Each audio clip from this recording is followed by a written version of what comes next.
Fact number 1 दोस्तों, क्या आप जानते हैं कि एनीमे की जड़ें केवल 20वीं सदी तक ही सीमित नहीं है। कुछ इतिहासकार मानते हैं कि इसकी जड़ें जापानी पारंपरिक थिएटर कला कबूकी और उकियो ए में भी मिलती है। उकियो ए एक प्रकार की प्रिंटिंग मेकिंग थी जो जापान की लोक कथाओं और नायकों को चित्रित करती थी। इस शैली ने बाद में मांग और एनीमे की चित्रकला को प्रभावित किया। इन पारंपरिक कलाओं ने एनीमे की स्टाइल और कहानी कहने के तरीकों को भी आकार दिया। फैक्ट नंबर 2, ओसामू तेजुका को एनीमे का गॉडफादर कहा जाता है, लेकिन बहुत कम लोग ही जानते हैं कि उनको ये प्रेरणा डिज्नी की फिल्म से आई थी। तेजुका ने खुद स्वीकार किया था कि स्नो वाइट ने उन्हें गहराई से प्रभावित किया था और उन्होंने इसी शैली का उपयोग अपने एनीमे में किया। उन्होंने पहली बार बड़ी आंखों का कॉन्सेप्ट विकसित किया जो बाद में एनीमे की एक प्रमुख विशेषता बन गई। उनका मानना था कि बड़ी आंखों के माध्यम से किरदार की भावनाओं को अधिक स्पष्टता से व्यक्त किया जा सकता है।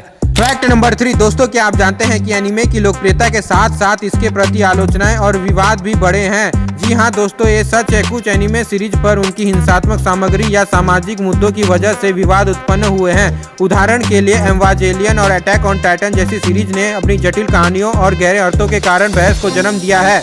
फैक्ट नंबर 4 दोस्तों, क्या आप जानते हैं कि जापान में एनीमे का प्रभाव केवल टेलीविजन स्क्रीन तक सीमित नहीं रहा। 1990 के दशक में एनीमे ने जापान की पॉप संस्कृति को पूरी तरह से बदल दिया।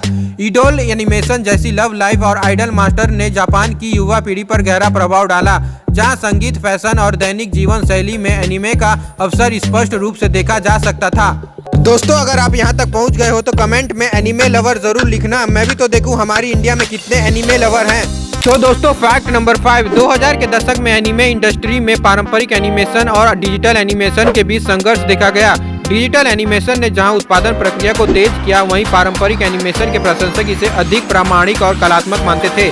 स्टूडियो घिबली जैसे स्टूडियो ने लंबे समय तक पारंपरिक एनिमेशन के साथ जुड़े रहने की कोशिश की, जबकि अन्य स्टूडियोज ने तेजी से डिजिटल माध्यम को अपनाया। और एक बात दोस्तों, क्या आप जानते हैं कि एक समय एनीमे को सिर्फ बच्चों का कार्टून ही समझा जाता था, लेकिन आज यही एनीमे एक वैश्विक सनसनी बन चुका है जिसने पॉप कल्चर को हमेशा के लिए बदल दिया है। तो दोस्तों, अभी के लिए फिलहाल इतना ही। अगर आपको मेरी वीडियो पसंद आई हो तो प्लीज एक लाइक कर देना और साथ ही सब्सक्राइब कर देना ताकि ऐसी ही जानकारी आप तक हमेशा पहुंचती रहे।